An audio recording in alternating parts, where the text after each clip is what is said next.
Hi, this is Ravi Vide. చాలా కాలం పోయాక నిన్న ఫస్ట్ టైం కొంచెం గ్యాప్ వచ్చింది. నిన్న వీడియో పోస్ట్ చేయలేదు, కొంచెం వర్క్ లోడ్ బాగా ఎక్కువగా ఉంది. ఎనీవే, ఈరోజు నేను మీకు ఒక ఆయన కేసుని జస్ట్ కొంచెం ఎక్స్ప్లెయిన్ చేయబోతున్నాను. ఆయనకి డాక్టర్స్ దగ్గరికి వెళ్ళినప్పుడు ఆ డాక్టర్స్ ఆయనకి చేసిన ట్రీట్మెంట్ కరెక్టేనా, అంటే అపోలో హాస్పిటల్ కూడా వెళ్ళేదైనా వేరే హాస్పిటల్స్ కూడా వెళ్ళలేదు, అయితే అందరిది ఒకటే ట్రీట్మెంట్, అయితే ఆ ట్రీట్మెంట్ కరెక్టేనా అది ఇప్పుడు చెక్ చేద్దాం. సో చూడండి నా స్క్రీన్లో హెల్త్ ఇష్యూస్ సజెషన్స్ రిక్వైర్డ్ అనేది సబ్జెక్టు. కొంచెం స్లోగా ఉండొచ్చు వీడియో, అడ్జస్ట్ అవ్వండి, బట్ మీకు ఉపయోగపడుతుంది. చూడండి, చాలామందికి ఉపయోగపడుతుంది ఈ వీడియో. ఎందుకంటే అసలు ట్రీట్మెంట్ అనేది ఎలా చేయాలి, ఎలాగ రాంగ్గా చేస్తున్నారు అనేది కొంచెం ఎక్స్ప్లెయిన్ చేయబోతున్నాను నేను. So hi sir, my name is, నేను నేమ్ హైట్ చేశాను. My age is 33, height 179 and weight 96. So మంచి హైట్, కొంచెం వెయిట్ ఎక్కువ ఉన్నారు. BMI 30.3. My wife is your subscriber since many days and she is supporting you from last 2 months as your videos are very useful. Thank you so much అండి. Useful to society. I never interested to watch health videos, still I am regular to your videos from last 1 month. So ఇప్పటివరకు actually health videos మీద interest లేదు, but last 1 month నుంచి నా వీడియోస్ని follow అవుతున్నప్పటి నుంచి interest వచ్చింది ఆయనకి. I got huge information about diet and health checkup by your inspiration. I got health checkup to assess my condition. So నా వీడియోస్ చూసాక యాక్చువల్లీ ఆయన హెల్త్ని చెక్ చేసుకున్నాక ఆయన ఇష్యూస్ గమనించి డాక్టర్ దగ్గరికి వెళ్ళారు. To summarize major details of my report as follows. ఆయన ఇష్యూస్ ఏమిటంటే, ఫస్ట్ది థైరాయిడ్ ఏంటంటే TSH బాగా ఎక్కువ ఉంది, 16.54. Though my T3, FT3, T4, FT4 are in normal condition. So అన్ని థైరాయిడ్ వాల్యూస్ నార్మల్గా ఉన్నప్పటికీ TSH ఎక్కువ ఉంది. అంటే థైరాయిడ్ గ్లాండ్ బాగానే పనిచేస్తుంది, బాడీలో థైరాయిడ్ బాగా కన్వర్ట్ అవుతుంది, అన్నీ బాగున్నాయి, బట్ TSH ఏదైతే థైరాయిడ్ని ప్రొడ్యూస్ చేయమని వచ్చే హార్మోన్ ఉందో అది ఎక్కువ ఉంది. అది ఎందుకు ఎక్కువ ఉంది చూద్దాం. Means I understood that thyroid getting strain to generate T3. Next, high sensitive C reactive protein 10.3, very having high inflammation. Yeah, exactly 1 లోపల ఉండాలి. 10.3 అంటే చాలా ఎక్కువ ఉన్నట్టు లెక్క. యూరిక్ యాసిడ్ 10.3, అది కూడా చాలా ఎక్కువ ఉంది. Means I have both inflammation and uric acid problem. So I will get gout issue probably, mostly. Till no joint pains. అంటే ప్రస్తుతానికి నా వయసు చిన్నది కాబట్టి రీసెంట్లీ స్టార్ట్ అయి ఉంటుంది ఈ problem. So definitely uric acid ఎక్కువ ఉండడం మంచిది కాదు. ప్లస్ C reactive protein అంత అసలు ఎక్కువ ఉండకూడదు. Vitamin D 12.29, very low. Vitamin D3 అవును చాలా తక్కువ ఉంది, అండ్ సప్లిమెంట్ తీసుకోవాల్సిందే. Testosterone 326, though it's in normal range, very low compare to my age, should be more than 600. Knowledge from your videos. Exactly నేను చెప్పినట్లే ఈ ఏజ్కి 33 years ఆఫ్ ఏజ్కి 326 అంటే చాలా చాలా తక్కువ. డెఫినెట్లీ ఎక్కువ అయ్యేలా చేయాలి. Blood sugar HbA1c 6.6, fasting sugar 119, fructose main more than 400 indicates diabetes, though my C peptide is in normal level. C peptide normal లెవెల్లో ఉన్నంత మాత్రాన బాడీలో ఇన్సులిన్ బాగానే ప్రొడ్యూస్ అవుతుంది, తక్కువే ఎంత ఉండాలి అంతే ఉంది అన్నట్లు కాదు. ఎందుకంటే మీరు ఆ 2-3 రోజుల్లో మీరు బాగా కార్బోహైడ్రేట్స్ తక్కువ తిని, కొంచెం ప్రోటీన్స్ ఎక్కువ తిని, మంచి డైట్ ఫాలో అయితే మీ C peptide తక్కువే వస్తుంది. OGTT అనేది కరెక్ట్ లెవెల్ మీ ఇన్సులిన్ రెసిస్టెన్స్ చెప్పడానికి. ఎనీవే, అది పక్కన పెడదాం. సో ఆయనకి డయాబెటీస్ ఉంది. Cholesterol 293, LDL 238. సో కొలెస్ట్రాల్ కొంచెం ఆఫ్ ఉంది, అంటే బాగా ఎక్కువ ఉంది కొలెస్ట్రాల్. మామూలుగా అయితే ఇష్యూ కాదు, కానీ ఇన్ఫ్లమేషన్ ఉంది కాబట్టి కొలెస్ట్రాల్ ఎక్కువ ఉండడం చాలా చాలా రిస్కీ. ఎందుకంటే ఆర్టరీస్లో ప్లేక్ ఫామ్ అవుతుంటుంది, బిల్డ్ అవుతుంటుంది అలాగా. So sir, I'm attaching my reports for your reference. If you have any time to refer, kindly refer and suggest me any supplements and diet for issues. నేను already మాట్లాడాను ఆయనతోటి, but ఇంకొంచెం డీటెయిల్గా మీకు అందరికి కూడా ఎక్స్ప్లెయిన్ చేస్తాను. ఎందుకంటే ఇలాంటి సిమిలర్ ఈమెయిల్స్ చాలామంది పంపిస్తున్నారు. సో అందరితోనూ మాట్లాడుతూ అందరితో చెప్పడం కష్టం కాబట్టి నేను కామన్గా కొంచెం చెప్తున్నాను మీకు. Okay, I will play shuttle badminton in morning daily 1 hour. My work is company పైన హైట్ చేశాను and not sedentary, walks nearly about 7 kilometers daily in office. ఆయన డైలీ 1 hour షటిల్ ఆడతారు, అంటే యాక్టివ్గా ఉంటారు. ప్లస్ ఆయనది కూర్చుని పనిచేసే జాబ్ కాదు, ఆయన డైలీ 7 kilometers ఆఫీస్లో తిరుగుతుంటారు ఆయన పనిచేసి కంపెనీలో. So he's active. ఓకే, అంటే ఖాళీగా కూర్చోవడం వల్ల ఆయనకు వచ్చిన ఇష్యూస్ కాదు ఇవి. ఐఎమ్ ఫ్రమ్ నెల్లూరు, డైట్ వల్ల అయి ఉంటుంది. డైట్ బ్యాడ్ అయితే వస్తుంది definitely. I'm from Nellore, visited, ఆయన డైట్ వల్ల వచ్చిందండి, ఆయనతో మాట్లాడాను నేను.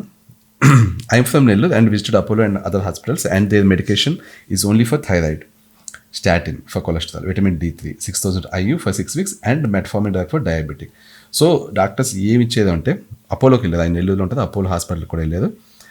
వాళ్ళు ఇచ్చిన మెడికేషన్ ఏంటంటే థైరాయిడ్కి thyroid T3, T4, free T3, free T4 అన్నీ కరెక్ట్గా ఉన్నా కూడా థైరాయిడ్ హార్మోన్ ఇచ్చారు. Super.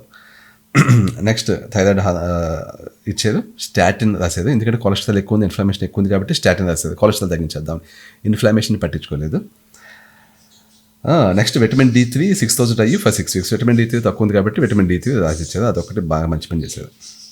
And metformin for diabetes, అది కూడా కరెక్టే. మెట్ఫార్మిన్ అనేది ఇవ్వాల్సిందే, ఇది డయాబెటీస్ ఉంది కాబట్టి ఈ స్టేజ్లో ముందు న్యాచురల్గా ముందు ఇమీడియట్లీ తగ్గించాలంటే మెట్ఫార్మిన్ వాడాలి, ఎందుకంటే ఇన్ఫ్లమేషన్ కూడా ఉంది కాబట్టి. No doctor is interested to see all reports and suggest for inflammation, uric acid and other issued marked bold. అది ఇష్యూ ఇక్కడ. సారీ, బర్డ్స్ సౌండ్స్ వస్తుంటాయి మీకు, బర్డ్స్ చిప్పింగ్ సౌండ్, ఎందుకంటే మా పాప బర్డ్స్ తెచ్చుకుంది ఇంట్లోకి పెంచుకోవడానికి, సో అవి ఎలా సౌండ్ చేస్తున్నాయి. ఎనీవే, సో ఏ డాక్టర్కి కూడా ఇన్ఫ్లమేషన్ ఫిక్స్ చేద్దాం, యూరిక్ యాసిడ్ ఫిక్స్ చేద్దాం ఇలాంటి ఇంటెన్షన్ లేదు. ఏంటో వచ్చేడు కొలెస్ట్రాల్ ఎక్కువ ఉందా, కొలెస్ట్రాల్ తగ్గించేసే స్టాటిన్, డయాబెటీస్ ఉందా, మెట్ఫార్మిన్, విటమిన్ డి తక్కువ ఉందా, విటమిన్ డి, అంతే. థైరాయిడ్ టీఎస్హెచ్ ఎక్కువ ఉందా, థైరాయిడ్ అంతే. టీఎస్హెచ్ ఎక్కువ ఉంటే ఇచ్చేయడమే థైరాయిడ్. దానికి ఎందుకు ఎక్కువ ఉంది, మిగిలిన పర్ఫెక్ట్లీ ఉన్నాయంటే ఏది రూట్ కాజ్ ఉంటుంది, no, ఇచ్చేయడమే. Okay, this is the first time I diagnosed with this many issues, and 2 years back blood sugar and other parameters are not normal, and are normal, probably normal aintadi. I am not in any medication. Okay, 2 years back blood sugar and other parameters are normal mostly. I am not in any medication till today. From last 3 days I have started your diet and feels good.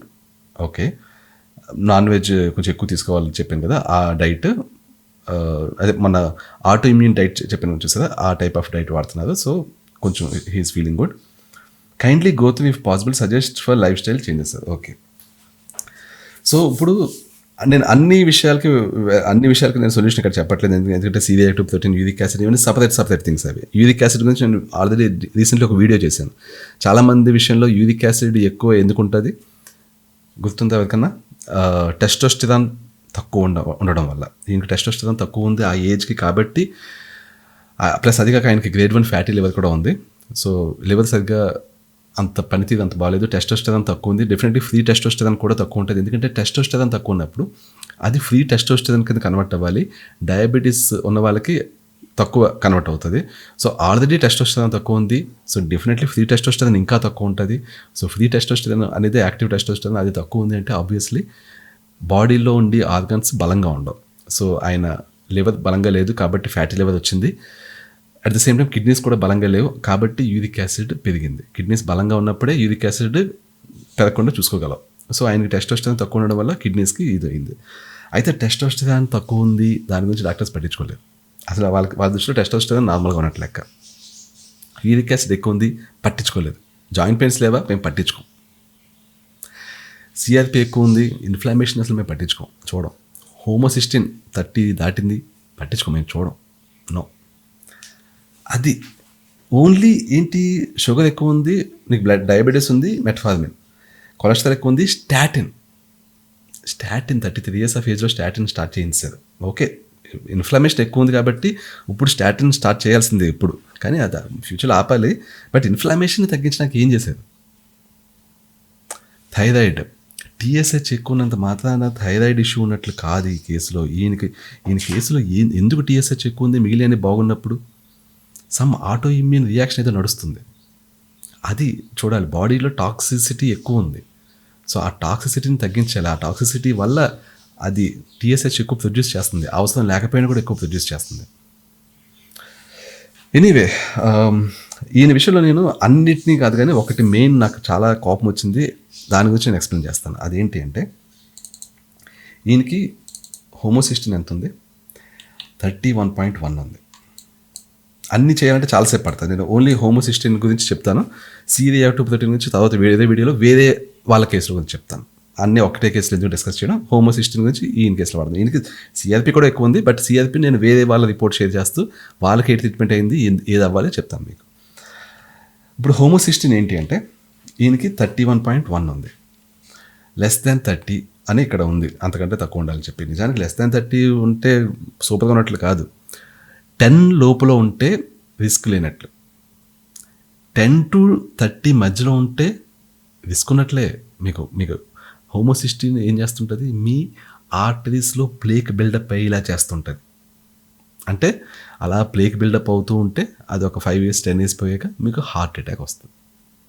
అది homocysteine అనేది heart attack వచ్చేలా చేసి protein, amino acid. Okay, so ఇది 10 లోపల ఉండాలి. 50 years దాకా మీకు 10 లోపల ఉండాలి. 50 years దాటాక కొంచెం కొంచెం ఎక్కువ, ఒక 12 15 అలా ఉన్నా ఓకే ఆ ఏజ్కి తగ్గట్టు. కానీ 30 దాటిందంటే ఆయన రిస్క్ జోన్లో ఉన్నారు, చాలా హై రిస్క్ జోన్లో ఉన్నారు. 33 yearsకే 31.1 అంటే చాలా హై రిస్క్ జోన్లో ఉన్నారు. దీనికి సంబంధించి అసలు ఏమైనా చేసేదా డాక్టర్స్? పట్టించుకోలేదు. 31.1 హోమోసిస్టన్ ఉన్న వ్యక్తి ఆర్టరీస్లో ప్లేక్ బిల్డప్ అవుతుంది, ఇతనికి చెప్దాం ఏదో ఒకటి, లేకపోతే ఈ వ్యక్తికి ఇప్పుడు 33 years అంటే 40కో 45కో హార్ట్ అటాక్ వచ్చి చనిపోతాడు అన్న స్పృహ ఉందా? నాకు తెలిసి లేదు. డాక్టర్స్కి అసలు కన్సర్నే లేదు. నాకు నచ్చట్లేదు. ఇప్పుడు ఈ వ్యక్తికి సింపుల్, ఈ వ్యక్తి రిపోర్ట్లోనే ఉంది, ఆ రిపోర్ట్ చూసే చెప్పొచ్చు డాక్టర్స్. పెద్ద ఎక్కడికో వెళ్ళి ఏదో ఇన్వెస్టిగేషన్స్ చేయట్లేదు. సింపుల్. హోమోసిస్టిన్ ఎక్కువ ఎప్పుడు ఉంటుంది? ఇక్కడ ఈయన కేసులో ఎందుకు ఉంది చూద్దాం. విటమిన్ B6 తక్కువ ఉంటే హోమోసిస్టిన్ ఎక్కువ ఉంటుంది. ఈయనకి ఎంత ఉంది? B6 44.27 ఉంది. రేంజ్ 5 to 50 అంటే బాగుంది. విటమిన్ B6 బాగుంది అంటే ఈయన హోమోసిస్టిన్ ఎక్కువ ఉండడానికి విటమిన్ B6 రీజన్ కాదు.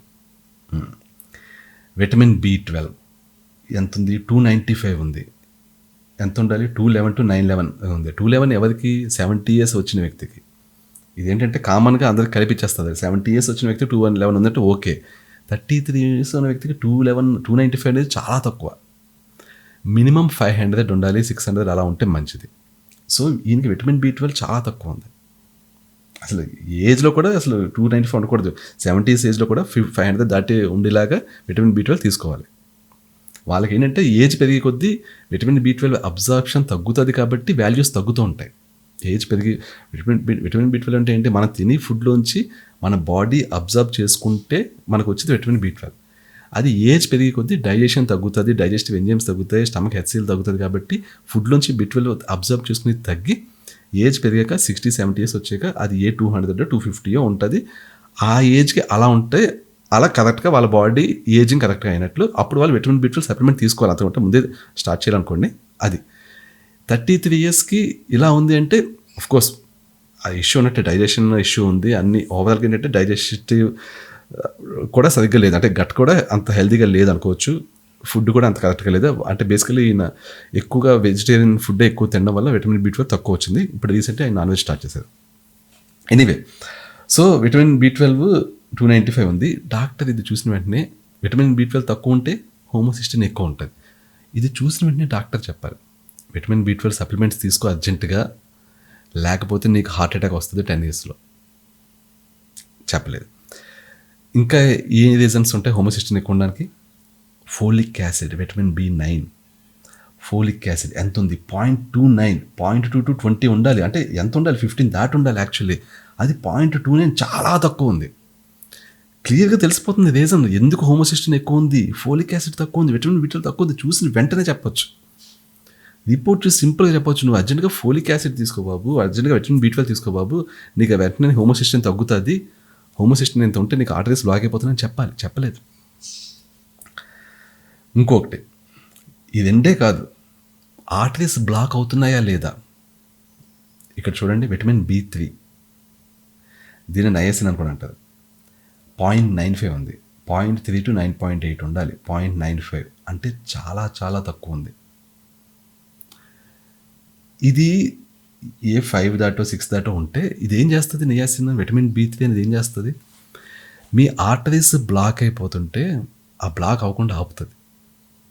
దాని మెకానిజం ఏంటంటే బేసికల్లీ ఏదైతే లివర్ ఫ్యాట్ని పంపిస్తుందో మీ బాడీ లోపలికి, ఈ ఆర్టరీస్ లోపలికి, ఈ ఫ్యాట్ కన్వర్షన్ని తగ్గించేది ఈ నియాసిన్, విటమిన్ B3. అది తక్కువ ఉంది. అందుకని ఈయనకి ఫ్యాటీ లివర్ ఉంది. ఇప్పుడు విటమిన్ B3 కరెక్ట్ లెవెల్స్లో ఉంటే ఫ్యాటీ లివర్ కూడా ఇది కాదేమో బహుశా. బాడీలో ఫ్యాట్ ఎక్కువ ఉంది, BMI ఎక్కువ ఉంది. ఎందుకు? మెయిన్ విటమిన్స్ అనేది తక్కువ అంచనా వేయద్దు మీరు. మీకు విటమిన్స్ అంటే ఈరోజు తీసుకుంటే నెక్స్ట్ డే వావ్ నాకు ఎనర్జీ వచ్చేసింది అన్నట్లు ఏమి ఉండవు. కానీ అవి అలాగ మీ హెల్త్ని బాగు చేస్తూ మీ హెల్త్ డ్యామేజ్ అవ్వకుండా ఆపుతూ ఉంటాయి. ఇవి ఎనర్జీ డ్రింక్స్ కాదు ఇవి. విటమిన్స్ అనేవి చాలా చాలా ఇంపార్టెంట్ బాడీకి. అందుకనే వెజిటబుల్స్ అనేవి తీసుకోవాలి, మన గట్ హెల్త్ బాగుండేలా చేసుకోవాలి, నాన్ వెజ్ తీసుకోవాలి, అన్నీ తీసుకోవాలి మనం.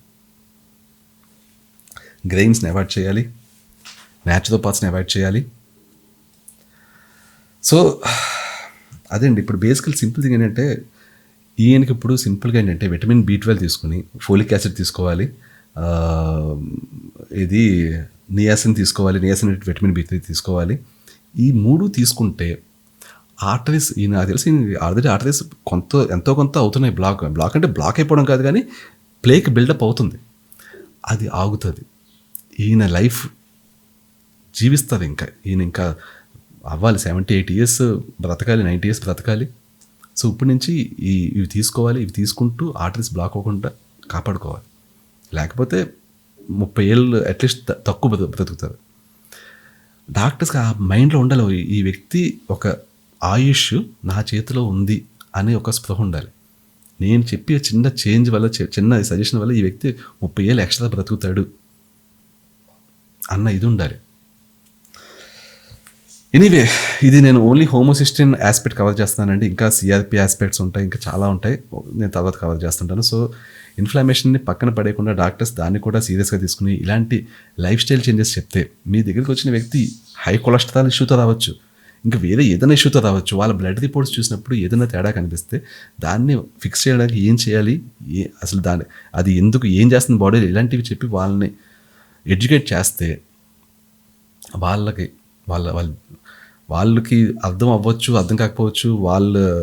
వాళ్ళ ఆయుష్ మీరు చెప్పిన ఈ కొన్ని టిప్స్ వల్ల పెరుగుతున్న విషయం వాళ్ళకి తెలియకపోవచ్చు. బట్ మనకు ఒక మెంటల్ సాటిస్ఫాక్షన్ ఉంటుందండి, నా వల్ల ఒక వ్యక్తి ఎక్కువ కాలం బ్రతుకుతున్నాడు అనేది. అలాంటిది ఉంటే మనం మనశ్శాంతిగా హ్యాపీగా ఫీల్ అవ్వచ్చు. అనేక మందిని ఎక్కువ కాలం బ్రతికేలా చేస్తున్నారు అనేది సూపర్ ఫీలింగ్ అది. ఓకే, ఎనీవే దట్స్ ఇట్ అండి. I will catch you soon. మీరు ఇంకా సబ్స్క్రైబ్ అయ్యిండిపోతే సబ్స్క్రైబ్ అవ్వండి. ఎవరైనా జాయిన్ అయ్యి నాకు సపోర్ట్ చేయాలంటే జాయిన్ అయ్యి సపోర్ట్ చేయండి. Thank you so much. I will catch you soon. Bye.